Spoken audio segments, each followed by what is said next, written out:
구독, 좋아요, 알림 설정까지 부탁드려요. 안녕하세요. 찐테크TV입니다. 간혹 옛날 사람들이 미래를 예상한 그림들을 보면 현재의 모습을 놀랍도록 정확히 예상한 그림들이 보입니다. 자동화된 농기구라던가 화성전화라던가 말이죠.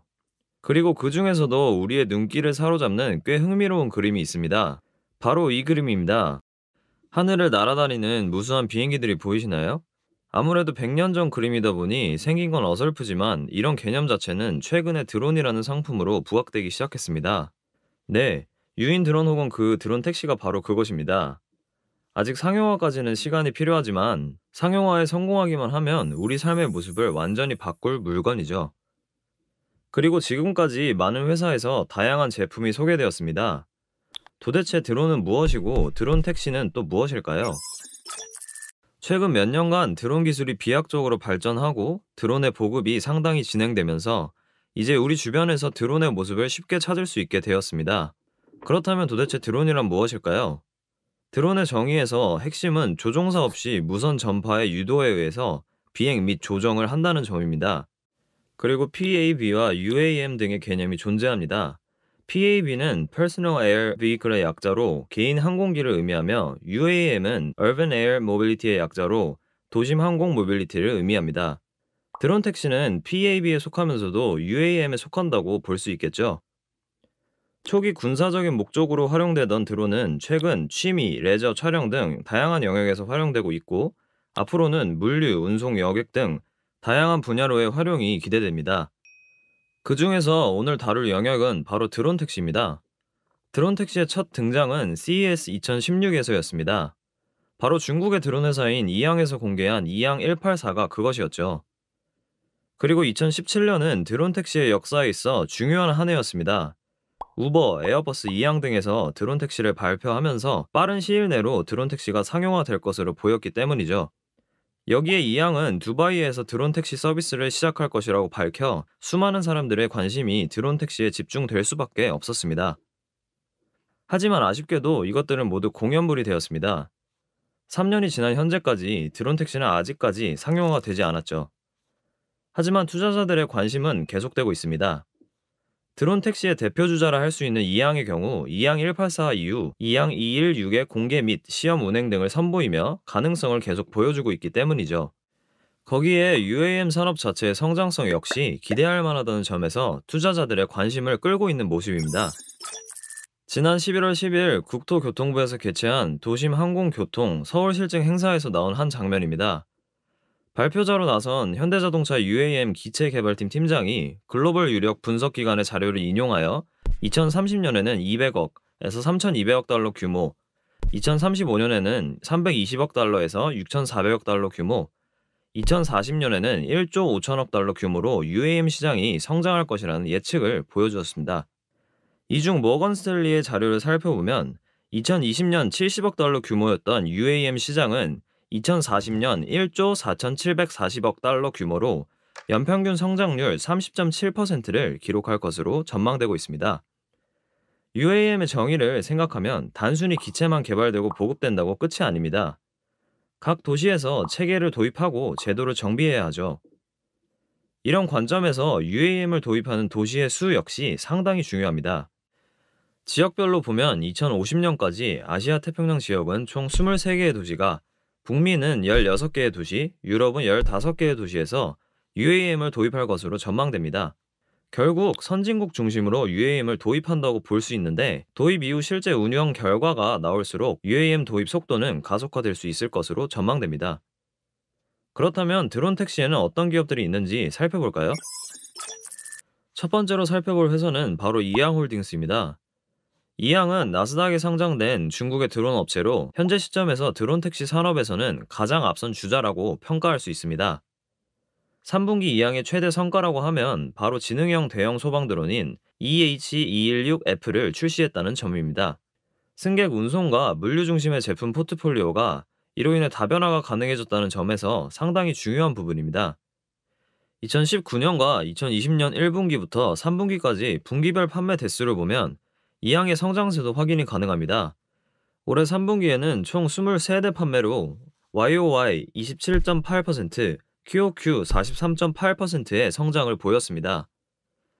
지금 보여드리는 화면은 레피니티브 애널리스트들이 추정한 이양홀딩스 향후 실적 전망치를 그린 차트입니다. 이양의 향후 실적은 성장세를 보인다고 할 수 있으나 매출액의 경우 2022년에 보여주는 뚜렷한 감소세가 눈에 먼저 들어옵니다.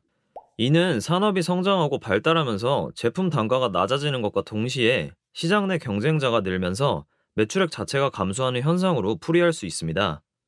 다만 생산 노하우 습득 등 생산의 효율화 과정을 거치면서 비용이 낮아질 것이고, 그로 인해 영업이익의 성장세는 지속할 것으로 전망되는 상황입니다.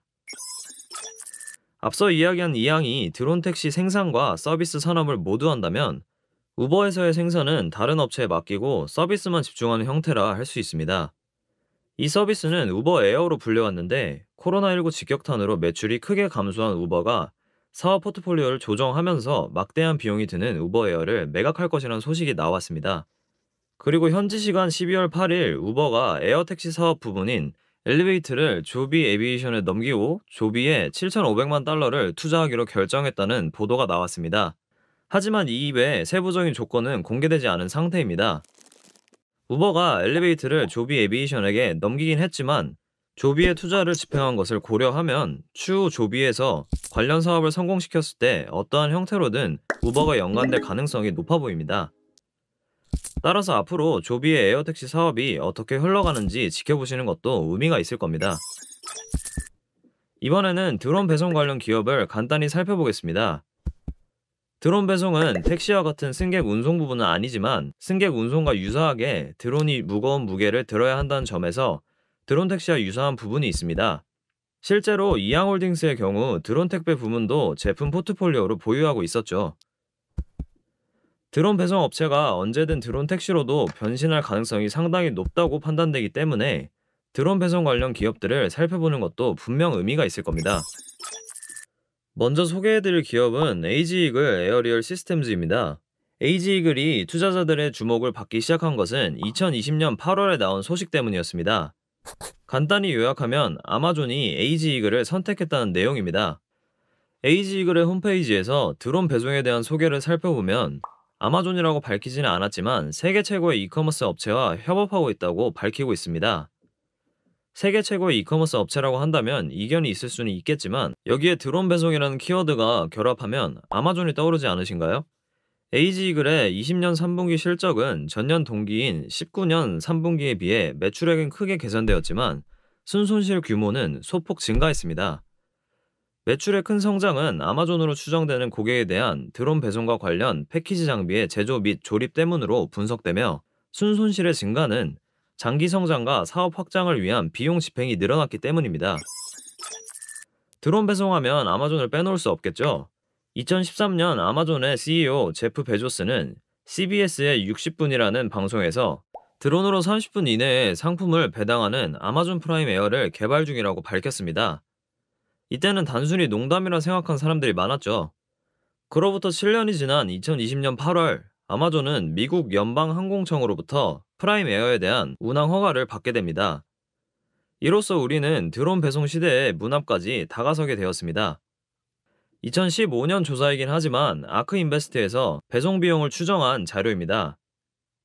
이 자료를 보면 15마일 이내 거리에서 5파운드의 물건을 배송하는데 아마존의 드론이 0.9달러로 다른 수단 대비 극단적으로 저렴한 것을 확인할 수 있습니다. 아마존에서 현재 최적화된 드론 배송으로 2.3kg의 제한을 두고 있어 지금 당장 드론 택시 사업에 뛰어들 수 있다고 보기 어려운 측면에 있습니다. 그럼에도 아마존을 계속 주목하는 이유는 첫째, 기술 발전에 따라 아마존에서 자체적으로 제한하는 2.3kg의 무게는 언제든 늘어날 수 있다는 점과 둘째, 현재의 드론 산업은 규제 산업의 성격이 강하기 때문에 정부의 라이선스를 먼저 취득한 사업자가 유리하다는 점, 셋째는 드론 배송을 통해 쌓인 실제 데이터로 다른 주자보다 빠르게 드론 택시 사업을 영위할 가능성이 높다는 점에 있습니다. 이상으로 드론 택시와 그 산업, 드론 택시 기업과 드론 배송 기업에 대해 간단하게 살펴보았습니다. 드론 택시와 배송 사업은 이제서야 상업화의 초입에 접어든 만큼 미래 유망 산업의 측면에서 계속 주목할 필요가 있습니다.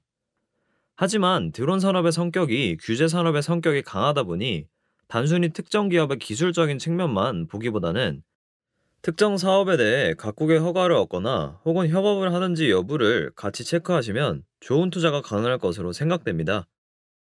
지금까지 찐테크TV였습니다. 감사합니다. 구독, 좋아요, 알림 설정까지 부탁드려요.